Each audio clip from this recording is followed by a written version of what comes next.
Galing ka talaga, JJ. Saan ka nakakain ngayon? Dito na nga lang.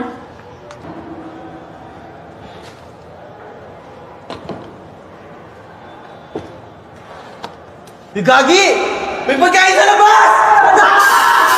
Akin na Hoy, ano ba? Magkain ko yan! Hindi ka! Kuya na! Hoy, akin yan ay! Stop!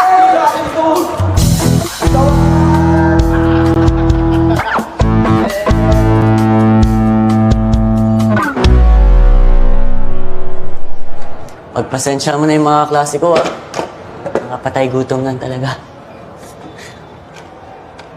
Ay, Felix nga pala.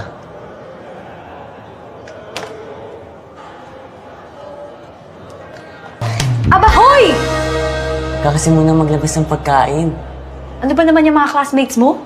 Patay goods lang? Oo, medyo. Pang nabagyo? Bawal kasi kami sa kantin eh. Kaya kapag lunchtime, tuwing nakakita sila ng pagkain, kinukuha agad nila. Now you know. Eh bakit hindi sila magbaon? O kaya magpa-deliver? Di ba? Baka nakakalimutan mo, nasa Section E tayo. Lahat kinakatamaran yan. Bagay. Hoy! Sabi ko kasi sa'yo, wag ka muna maglalabas ng pagkain eh. Tingnan dito ah. Pihilang buhay.